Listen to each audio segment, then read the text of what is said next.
Blog Talk Radio. Have you been searching for a conservative talk radio show that covers the issues you are interested in? Well, search no more. That show is Stand for Truth Radio, and I'm your host, Susan Knowles. We'll be talking about all the issues that matter to you. Our guests are political figures, military men and women, best-selling authors, and even political conservative comedians.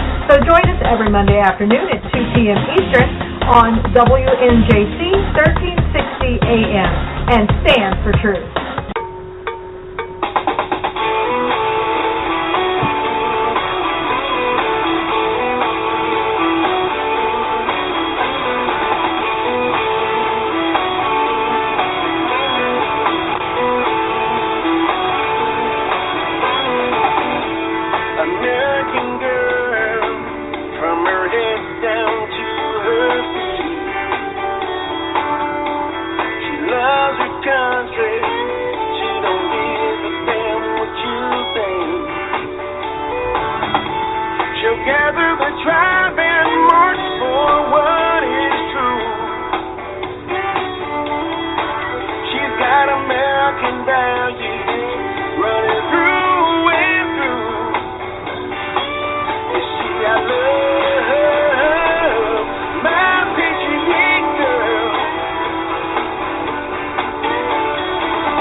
This edition of Stand for Truth Radio.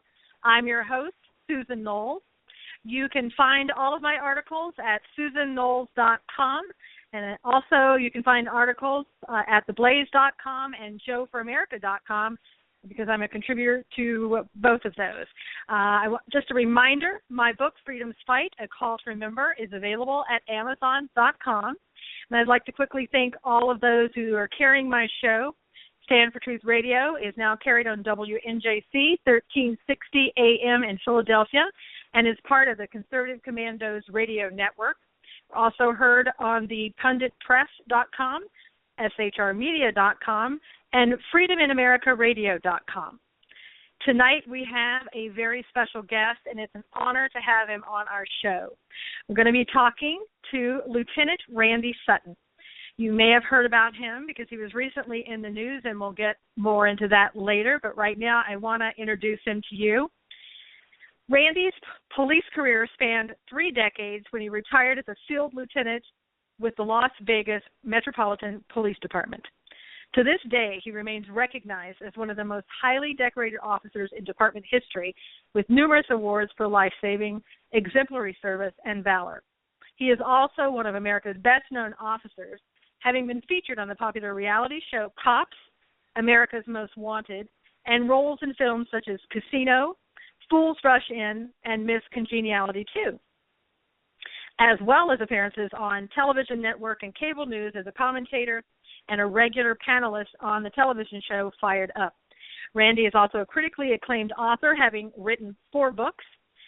They are titled True Blue, Police Stories by Those Who Have Lived Them, A Cop's Life, True Blue, To Protect and Serve, and his most recent book, The Power of Legacy. He has also written extensively on the topics of ethics, integrity, and leadership for national magazines. He's the creator of the website thepoweroflegacy.com, a website dedicated to encourage the principles of honor, integrity, compassion, and kindness, subjects which he speaks passionately about to law enforcement and civic business organizations across the country. He is also the founder and president of Celebrating Legacy, a company where memories live forever, providing their members with the ability to celebrate lives in the present, honor lives from the past, and share family history for the future. So we'd like to now welcome Randy. Oh, thanks for having me. You probably almost ran out of breath on that intro, didn't you? I know. I mean, if you do any more in your life, it's going to be a whole show just on that. So slow down a bit. Okay? I think the listener must think this guy doesn't know what he wants to be when he grows up. No, that's me. I got you over on that one. Now, before we get started, what I like to do is I want to just ask you a little bit about sort of your background, like where you grew up and some of the places you worked as a police officer. Sure. I was actually born and raised in Princeton, New Jersey, a very nice community in the center of the state, and where Princeton University is located. And that was my hometown, and I became a police officer literally right out of high school at the ripe old age of 19. I joined the Princeton Borough Police Department because for a very, very brief window of time, when they changed the age of majority from 21 to 18, you could vote and you could drink and you could become a cop. And I did two out of those three, and I'll let you figure out what those are. Now, from what I understand, you were the youngest person to ever join the Princeton Borough Police Department. Is that correct? Yes, that's correct. Like I said, they closed that window after a very brief period of time because they realized, well, wait a minute, do we really want 18-year-old police officers out there carrying a gun and a badge? And actually, one of the funny things was you could do all those things, but you couldn't buy ammunition. You had to be 21. So when I was going into the police academy, I had to go to my mother. Hey Mom, but buying my bullets for me. It was pretty funny. Now, did you have members who were also police officers? My grandfather was a deputy sheriff who was shot in the line of duty. He survived, but he was shot by a poacher of all things. And then my parents were both. My father was a special deputy, and my parents were both involved in the court system. And so I grew up listening to, tales of criminals and trials and things like that. And I knew from the time I was a little kid that I was going to become a cop. And how long did you serve as a police officer? A total of almost 34 years. I spent 10 in Princeton, and then when I came out to Las Vegas in 1986, I served for 23 and a half years until my career was cut kind of short due to a stroke that I suffered in my police car.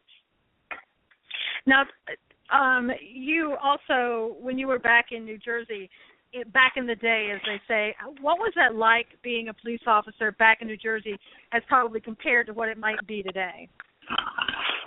Well, I don't really think it's in a small town atmosphere. Things don't change all that radically.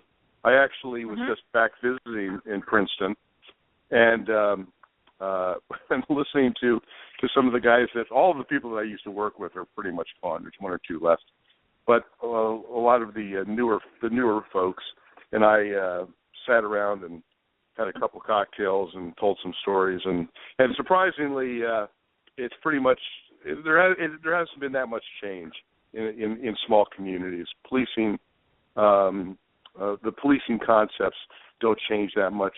They just kind of morph along with the with the way that society goes. And what do you think, in your 34 years, what was the hardest part about being a police officer? Well, I would have to say the hardest part of being a cop was years of watching really distasteful things. When I say, and I'm being polite when I say that, you're on you have a front row seat to every type of bad behavior that humans are capable of. And when you get a steady diet of death and sadness and loneliness and destruction and watching people destroy their own lives with drugs or alcohol, destroy the lives of others with sometimes physical force, sometimes, actual death and sometimes emotional death, that people are capable of doing to one another. When you get a steady diet of that, it has a propensity to affect you in mental and emotional ways and even physical ways. It takes a toll of your humanity. It takes a toll of your spirit and your soul. And I think that's a really good point. I don't think a lot of people really understand. We always hear about the criminal's point of view on different things, and how hard it is for them, and especially these days. But we really don't spend a lot of time looking at, nor do we spend time talking about, what police officers have to go through, what they have to see, the things that they get involved in, not knowing whether or not they're going to be coming home at the end of the day because something that might occur. And I think, it's a travesty that we don't do that. And I know that, one of the things I want to talk to you about, that, the image of police has started to change. And I wanted to ask you, when did that really negative image come to pass? Is it just recently under Obama, or did it start years ago? What's your opinion on that? Well, it's been kind of cyclical, actually. When I first became a policeman, it was in the mid '70s, and there was a huge amount of social unrest in those days due to the end of the Vietnam War and people's disillusionment with government. And when people are disillusioned with government, who winds up bearing the brunt of it? But it's the police, because they are the first line of defense. They are those who are called when there are riots, when there is activity where the public safety is at risk, and they become the targets. It's like a transference, if you will. The police are the most visible forms of government. That's who you see. You see the uniform, and so in the '70s, the police bore a great deal of that brunt, and then it started changing. And then in the early '90s, when 9/11 took place, that was a huge change in the way people viewed their police as well as their military. Unfortunately, it was short-lived because there were other events like the Rodney King incident, which then again, the public perception was once again moved by that. So things happen through the course of history that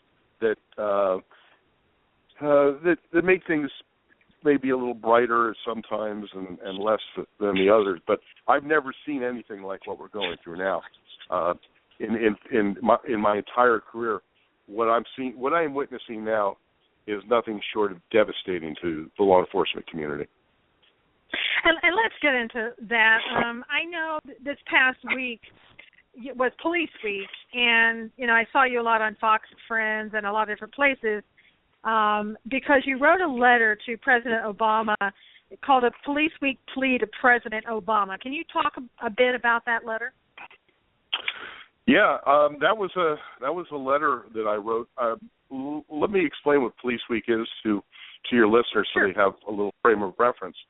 Once a year, in May, the President Kennedy, back in the '60s, created National Police Week as a time to honor those who've given their lives in the line of duty. And in the early, about 20 years ago, a monument was built in Washington, D.C. It's called the Law Enforcement Officers Memorial.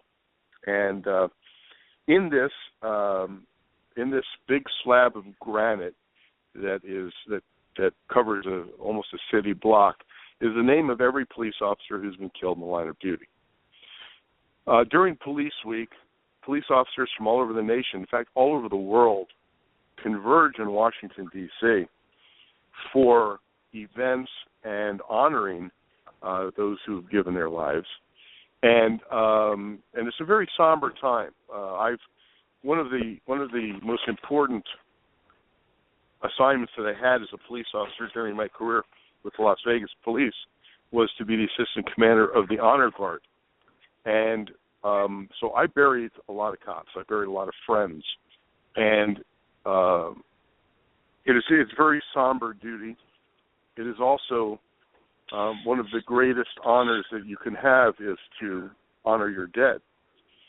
So this week that takes place is like the High Holy Week for police.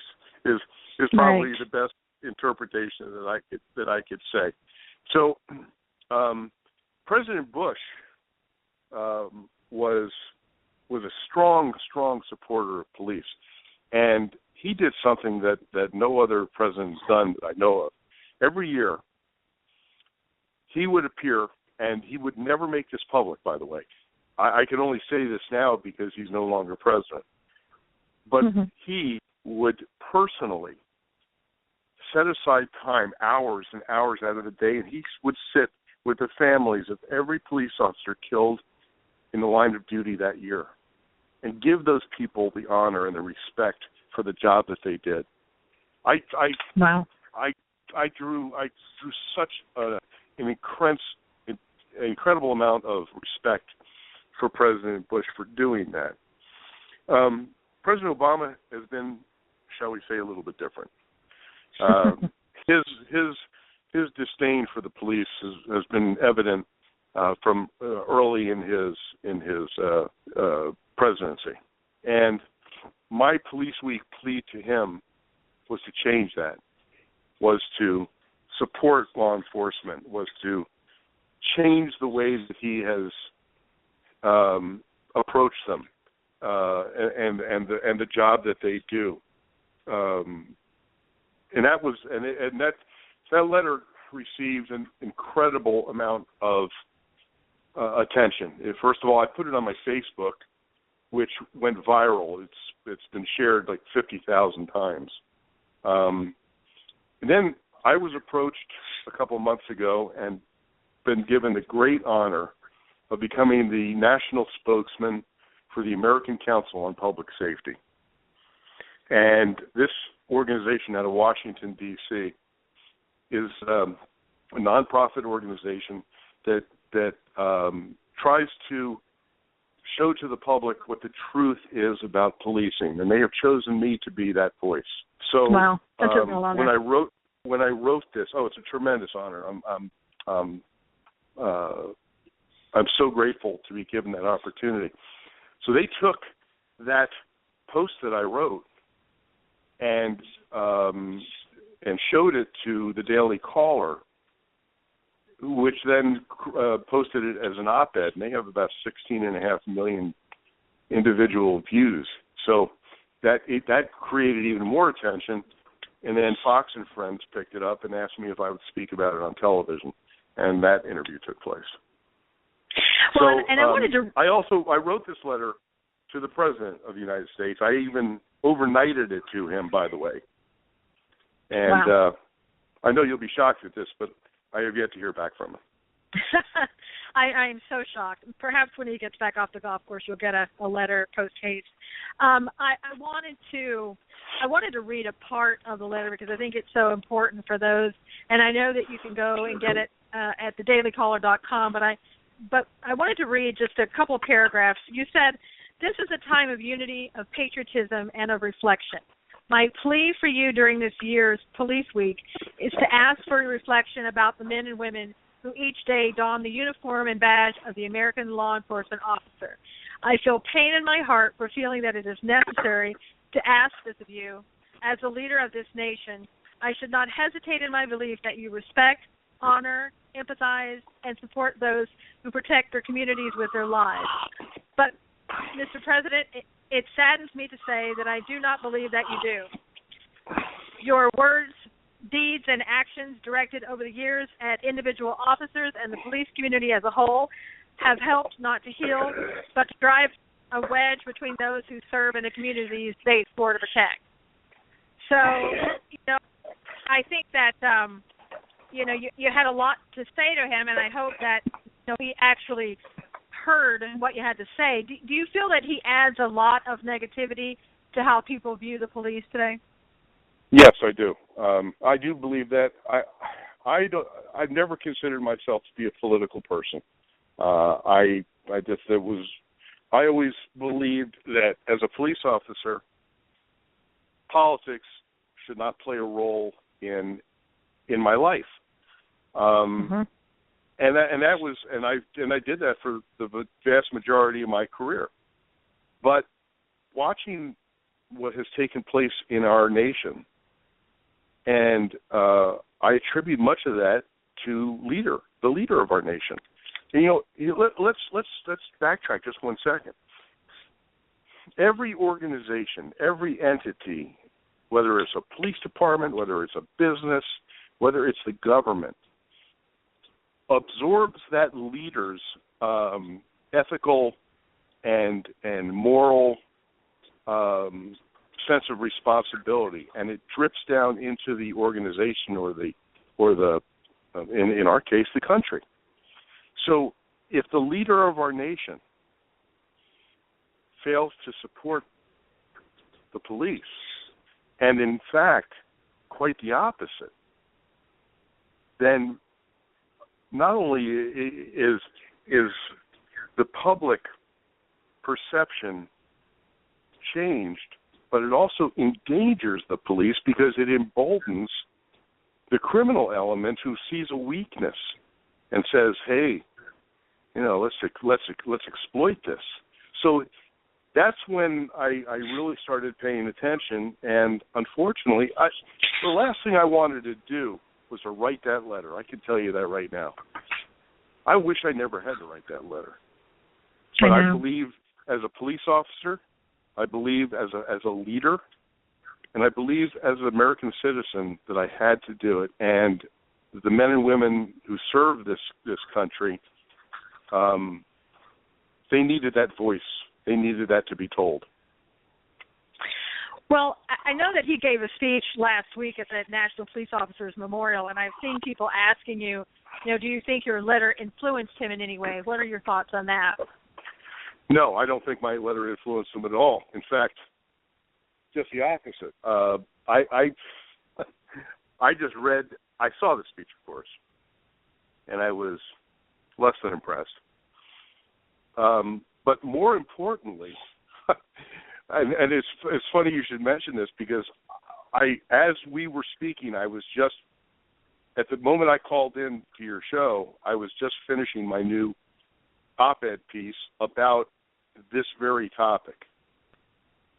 So at first, I didn't think he was even going to show up because sometimes he does and sometimes he doesn't.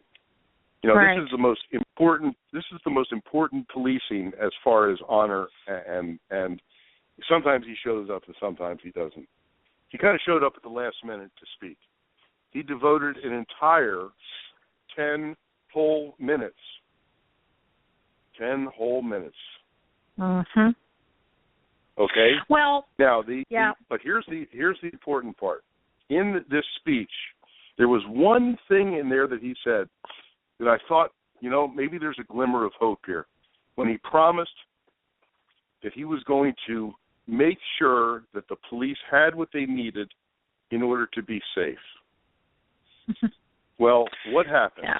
3 days later, today, the Washington Post reveals that under the Obama administration, they are canceling the ability for police departments to get surplus military equipment, some of which is absolutely essential to fight crime and to keep cops safe. So once again, not only did he not listen to me or hear me or care about it, but he had already planned this and then lied to the American people and the police by saying he was going to support the safety of the police officers. Once again, disappointment. Well, and I want to point out something too about his speech at the memorial service. Going back, I looked at the 3 officers that he mentioned. He had specifically 3 people that he mentioned that were killed. And I think his real reason for showing up was like it normally is. It's all about politics. When I looked at, who the police officers were, One was an African-American male who, while working at a Waffle House to make extra money, was killed while trying to arrest someone. The other one was a white female officer in Texas whose car was swept away in a storm while trying to help others. And the third person was an Hispanic male who had been brought to America from Mexico by his parents, who had always wanted to be a police officer, and he was killed while on a high-speed chase because somebody intentionally crashed into his car to kill him. And so my point is, what's missing here is any mention of any white male officers that were killed. And, with what's going on in Baltimore and Ferguson, again, the president's playing to the crowd and not mentioning, any white male officers. And I think, to come there, this is, so much what he does all the time, to come there with a political agenda, in my opinion, and to do that, it speaks volumes about what kind of president he actually is. Well, I'm not going to disagree that his character is very much on display, but let me point this out to you, that to me, whether the officer was Hispanic or black or female or doesn't really, what it shows is that they were all blue, and that the risks are there no matter what color, no matter what religion. When you put on the uniform, when you decide to take the honor of that badge, your ethnicity goes out the window because, as we say, we all bleed blue, and that unity is what is so important in policing. And while I find it distasteful that he would single people out like that for a political statement, which probably I completely agree with you, what it really demonstrates to me is how we are all bound by that badge and the honor that goes along with it. And that, Randy, right there, that's what a leader says. That should have been the message rather than what, trying to politicize, taking an opportunity such as that to politicize. And to me, it's just appalling. Now, you had mentioned also in regards to the military equipment, and from what I understand, it's the government is no longer going to pay for that equipment for the police officers, but if they can get it someplace else or get it themselves or whatever, they could still have it. It's just that the government's not going to pay for it. And you've given your opinion on what you think about that.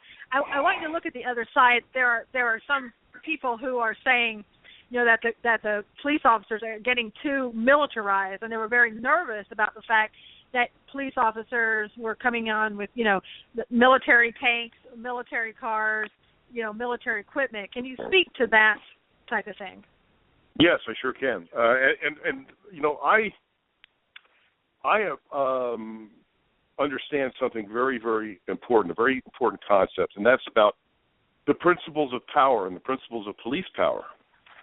I, too, am afraid of giving any part of the government too much authority and too much power. And I know that there are abuses that take place. I have seen them. And, in fact, I have dedicated the last 15 years to traveling the country and talking to police departments and police associations on the topic of policing with honor, which is based on an article that I wrote, published in a number of police magazines, where we discuss in very vivid and real terms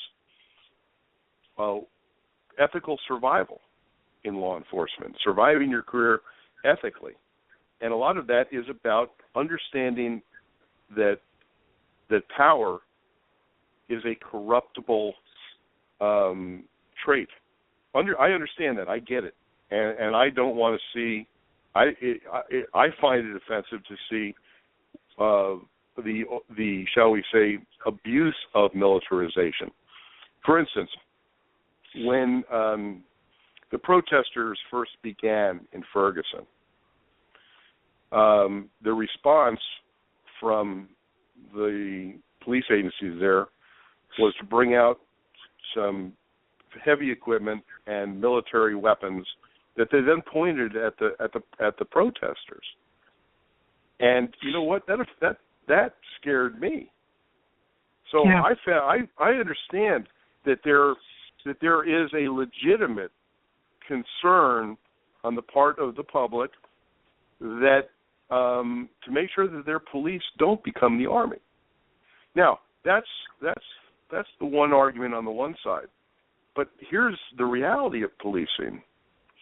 People who commit crimes, a lot of them have pretty damn good weapons themselves, and the equipment that the military has is designed to protect their personnel, right?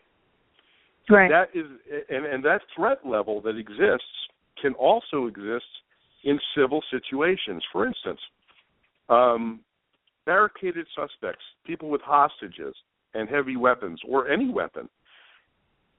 When a vehicle pulls up that is armored, and they know that they can't injure or kill the police officers that are inside of it, that intimidating factor to successful conclusion with no one getting hurt, the demonstration of that has brought many successful conclusions to barricaded suspects.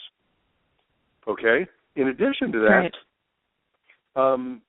Some of the equipment is used, when we're talking about what they are not allowing as of, this new announcement. This includes, riot batons, helmets, things that are really necessary in riot situations. It's expensive equipment, and many police departments simply don't have the budget in order to buy it. So in essence, here's what they're doing.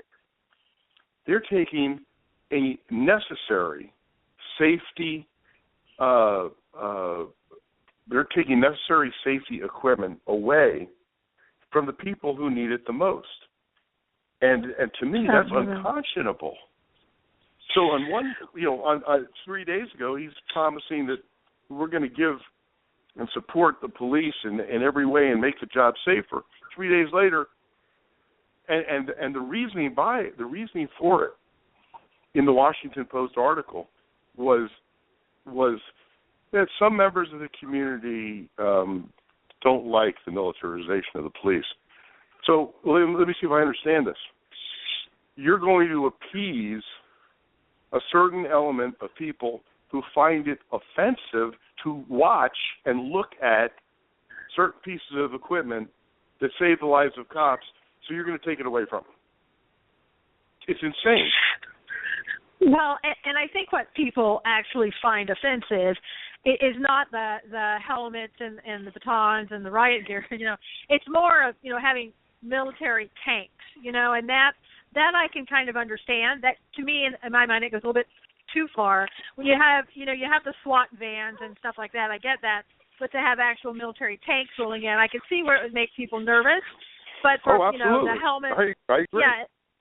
But the helmets, batons, it's ridiculous. And the other thing that was really appalling recently, in Baltimore, and I know you saw this, when you have the police officers standing there with their riot gear, these shields, baton, helmets, and they're having, cement blocks thrown at them, and they're not allowed to do anything. They can't be police officers. What do they have to do? They have to run.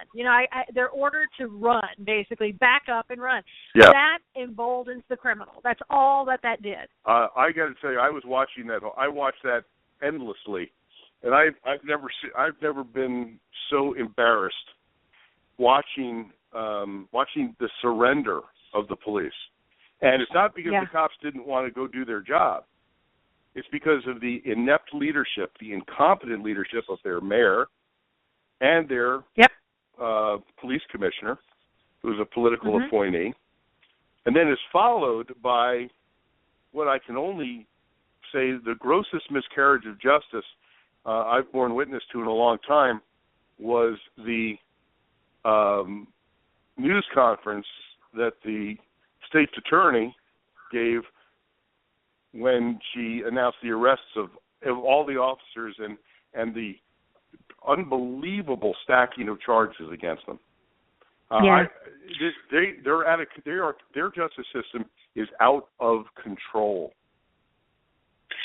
Well, again, I'm maybe a little jaded, but I look at that as it's setting up the police departments to become federalized.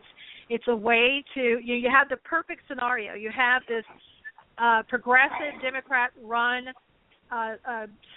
city, Baltimore, that makes all of these really horrendous mistakes, like telling the police to retreat, standing there and berating the police in front of the public, and speaking out to, I'm going to say it, the thugs who rioted and looted, and telling them, this is for you, we're doing this for you. It's like, really? And then, all of that together, and having all of that happen, it's just one travesty right after the other. Absolutely. It's watching racial unrest take place is really disquieting to me, and especially when they focus the blame on the cops.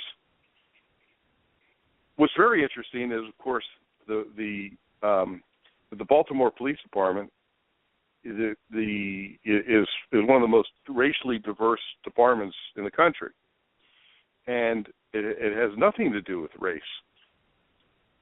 Think of this.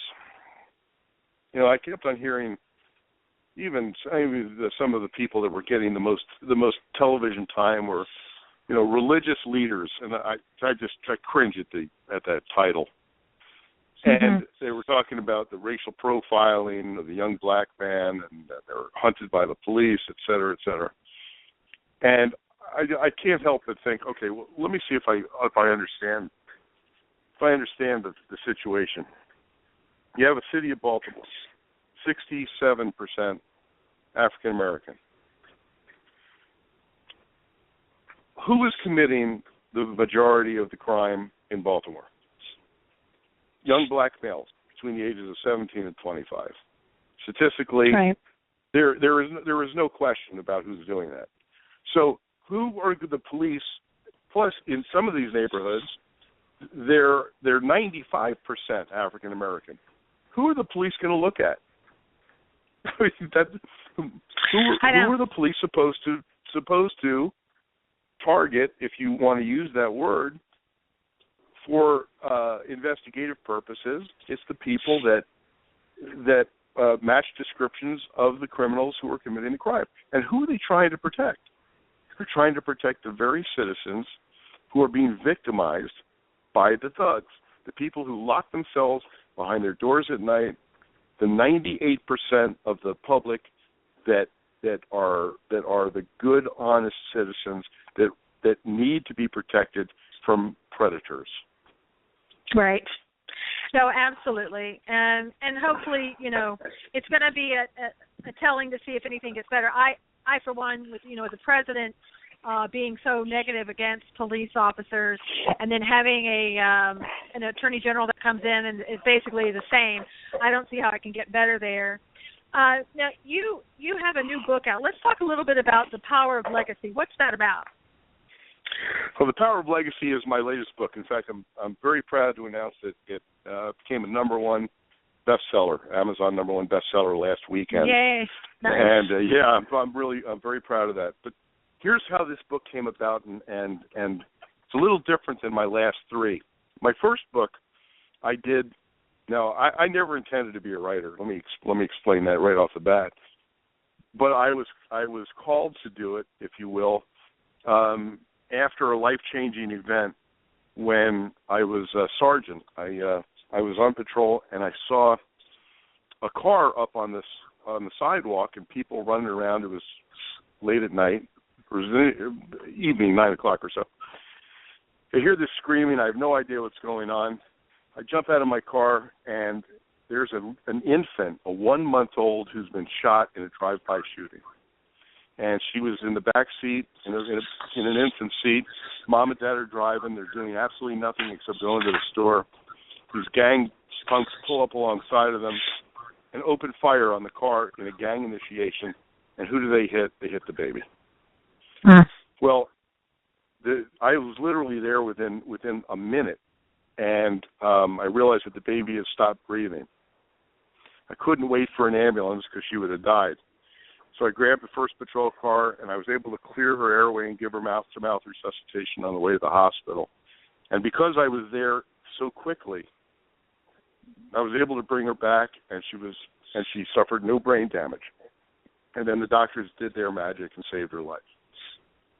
Wow. Well, that was such a moving experience for me that I wrote that story. And then I stuck it in a drawer. I had nothing. I just felt like I needed to write it. And then I went about my business for 2 more years. And then the World Trade Center attack happened. And I wanted to do something for the families of the police officers who were killed in 9/11. And so I dusted that story off, and I asked cops all over the nation if they would give me a story about something that moved them.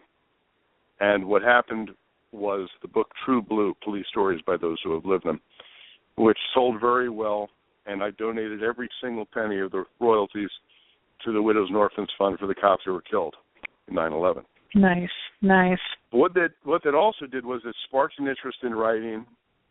St. Martin's Press, who published the book, asked me to write my own book of all my own stories, and that was called A Cop's Life, which is still available. In fact, it's starting to, with all the recent stuff that's been taking place, it's getting a lot of attention. And then I did a third called True Blue to Protect and Serve. So now let's fast forward a little bit. And I briefly mentioned to you what ended my career, and it was a stroke that I had in my police car, and it was the most frightening experience of my life. Literally, I felt my brain slowing down. It was 2:30 in the morning. I was the watch commander, and I had a young patrolman with me, which really helped save my life. And I felt the stroke coming on. I stopped the police car, and I said to this poor young cop, I said, "You better get me medical attention because I'm having a stroke." And after he got done with the shock, he said, "Oh my God!" He called an ambulance, and I was very fortunate. The little angel that's been sitting on my shoulder for my entire career was hanging out with me again, and I survived it. But when the doctors discovered, what they discovered was that I had a serious uncurable medical condition that was life-limiting. And while that was taking place, I began viewing my life somewhat differently. Mortality has never been far away from my thoughts because during my careers, I've been in 5 gunfights, I've saved lives, I've taken lives, I've given life, and at the same time, I've seen life taken on so many occasions. But when you realize that your lifetime may be limited, you began viewing things a little bit differently. And while I lost a lot that night, my mother had died 3 weeks before in my arms, and then my career was taken from me. I had a great deal of loss in a short period of time, but I was also given what I call the gift of clarity, in that I knew that I still had a mission, and the time that I have left, whether it's limited or not, I have a mission. My mission has always been to protect others, but now it changed. And I started thinking about all of the amazing people that I had seen doing acts of kindness and compassion during my career, not just the police officers that I worked with, but members of the community, people that sat up and stood up for others, people that reached out and with a helping hand. And I said, you know what, these are the stories that are important. These are the stories that need to be told. So I took a year-long journey, traveling the country looking for people that have done amazing things with their lives. And then I interviewed them about who their personal heroes were. Who was it that inspired them to become the amazing people that they are? And that is what the Power of Legacy, Personal Heroes of America's Most Inspiring People, is all about. I got to meet and interview Frank Shankowitz, a name that you might not recognize, but you sure as hell know what he did, because he created the Make-A-Wish Foundation when he was an Arizona State Trooper. Mr. Gary Sinise, who, of course, the actor, has done amazing things with veterans. Bill O'Reilly, who's given more than $40 million of his own money to help people. You know, these are the people. And then there's a lot of lesser-known folks, and you'll never hear their name, but they've done just tremendous things for others. Those are the people whose stories we need to tell, because America needs heroes now more than any time, and they are among us. And my hope is that when people read this book, they will be inspired to become personal heroes themselves. I will have to say, I was reading the book this weekend. It is a great book. It has a lot of information in there about people, like you said, people that, you know, they don't talk about themselves, that would never tell you the things that they've done, and they've done some pretty amazing things. And I really, you have a great way of writing. It really brings people into the book and into what you're trying to say, and they really feel what's going on. And that's, I think, you know, it's another gift that you have, of the many gifts that you do have. But I know there's a chapter on you and your life, and I won't spoil it for those who want to go out and get that book, but it's a really good book, and it's called The Power of Legacy, and I hope people do go out and get it. And you, when you were talking about the baby a minute ago, was that Jackie Martinez? Is that the same story? That's her. Believe? Yes. Yeah, and what you left out was, tell people what you did about 15 years later in connection with her. Well, Jackie and her family and I have remained in very close contact, and it was when she turned 15, it was her quinceañera, which in the Hispanic culture is her coming of age party, like a bar mitzvah or confirmation. And her family honored me by inviting me and allowing me to have the dance right after her dad's. And I can tell that still has a great meaning to you in her life. Oh, that it does. She's yeah. She's 17. She's 17 now. I just had lunch with her, and she asked me to come speak to her class. And she nice. She's become quite an amazing young lady, and I'm very proud that I am in her life. Well, one of these days, it's probably in a few years, you and her dad will be walking her down the aisle, have no doubt. It's such an amazing story, and I did want people to know about that, because I can tell that it's not something that you normally talk about the second half of that story. The first half is amazing, and the second half is just as amazing. I also want to talk a little bit about your another website that you have called celebratinglegacy.com. Tell us a little bit about what that website is about. Well, this is something that I have literally been working on since I suffered that stroke and lost my mother. During that period of looking at what my legacy was going to be, I experienced some things that, and I'm sure that many of your listeners will identify with this. When I lost my dad and when I lost my mom, we were very, very close. We were very close friends, as well as being my parents. But it falls to someone, and in this case it was me, to pick up their address book and start making phone calls to the people that they were, close to, and telling them the news that they were dead. And every time you do that, it's like stabbing yourself in the heart. Well, that was one of the things that took place. The other was wondering how their memories would be preserved. I have no family, and so I'm it.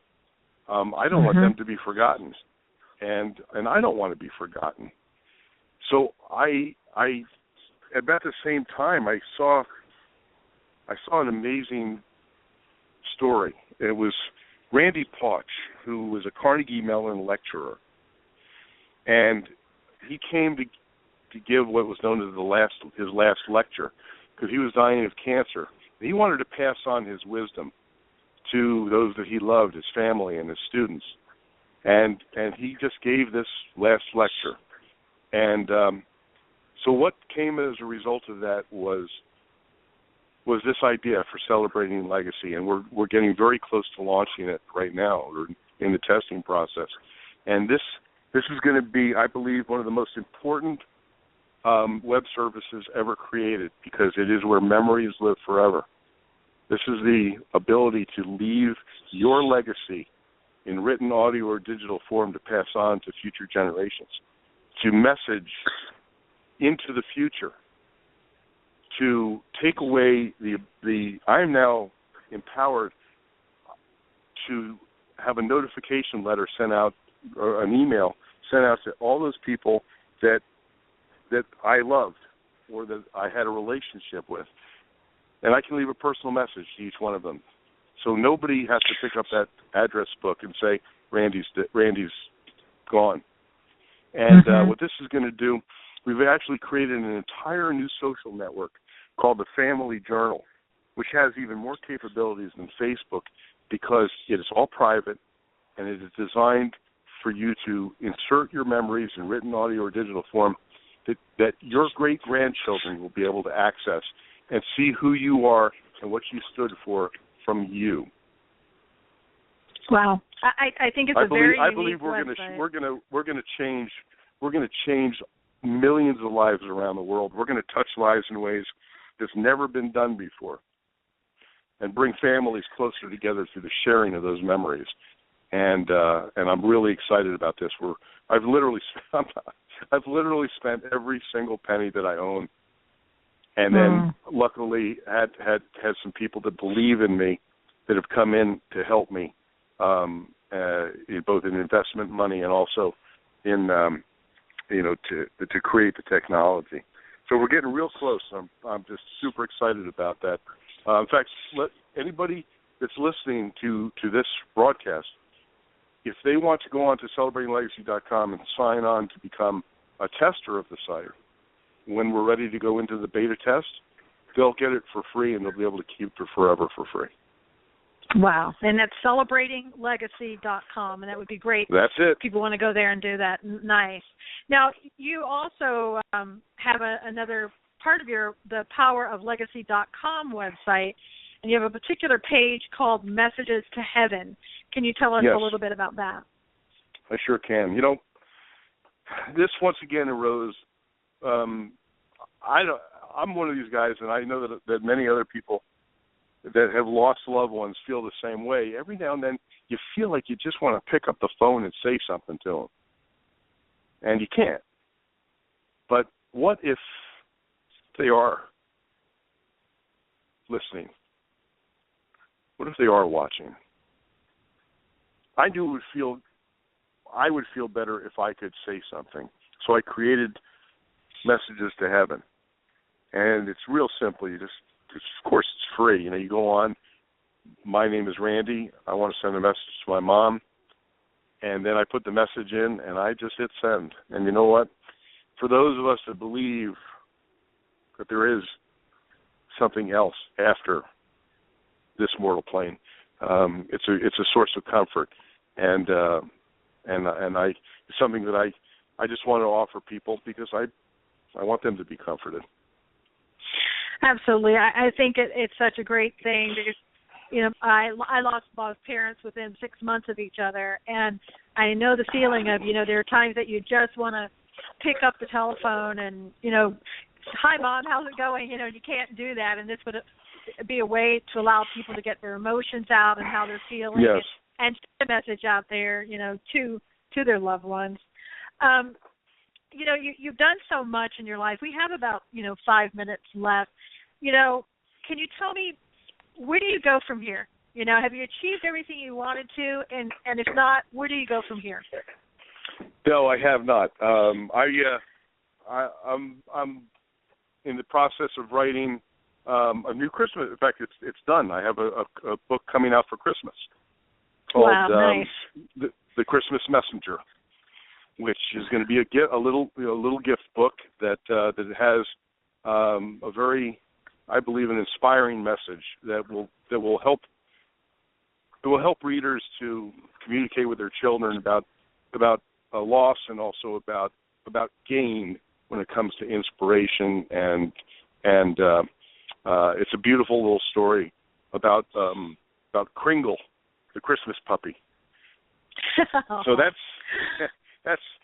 one of the things. I'm also in editing right now of a new book called Policing with Honor, based on the seminar that I've done around the country. The people that I have so much respect for are those that are still continuing to serve, men and women of law enforcement. And by being able to reach them with the messages of how to survive your career ethically and not fall prey to the temptations that are always out there, fall prey to the power that you're given, and serve the people that you have sworn to protect with the greatest ideals that encompass policing. That's what this book is going to be about. And I've touched a lot of cops with this philosophical approach, and by creating this book, I'll be able to reach many, many more. And so that's the next process. And then I'm doing a second edition of The Power of Legacy with wow. personal heroes of America's most inspiring leaders. So I've got a lot of stuff on my plate, and at the same time, I'm still continuing to be the voice of American law enforcement under the American Council of Public Safety. I would ask that your listeners go on to my Facebook page, and if they want to communicate, I can be reached on my Facebook. Come to thepoweroflegacy.com and check out defendingtheshield.org, which is the American Council on Public Safety website, defendingtheshield.org. We need your support. There's so many good people that support the police, and you just don't hear about them. They're probably listening to this broadcast right now. We need your support. We need your support spiritually. We need it. We need to know that you care, and I know that the vast majority do. Well, and you're absolutely right. We do, and I want to first and foremost thank you so much for your service and all that you've done.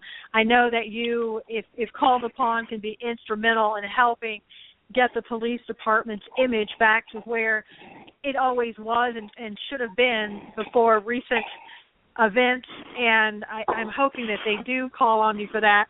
I can also tell that even though you've been in a police officer for 30-some years, you are not a hardened individual. You certainly are sounding like a very compassionate individual with a soft heart, and I appreciate so much your coming on and all that you do, and look forward to reading your other books. I hope people will go out and buy The Power of Legacy. It is a great book, and Randy, please come back again. I absolutely will, and thank you so much for having me. Oh, thank you, and we'll talk soon. So I do hope you go and get that book. I started reading it this weekend, and it's really an eye-opener and very touching. Randy, sounds like a real humble guy. He didn't tell you a lot about himself. There's so much to know about him, and I think if you are interested, reading his books will certainly allow you to know who he is as an individual and what all he's done. He's done a tremendous amount for all of us, being a police officer for 34 years. And, he's, like he said, he's saved lives, he's taken lives, he's seen a lot, and he's been through a lot. And I hope that at least this administration would call on him to be instrumental in helping get the public's view of the police back on the right track. All police officers are not horrible people. All lives matter. All cops matter. They do a great job, and it's a very difficult job, and I think we need to look at that and respect what they do. Are there bad cops? Yes. Are there bad people? Yes. But the majority are good people. So until next week, thank you so much for being here. Have a great week. There's a lot going on in the news. Stay safe. We'll see you next week. God bless you.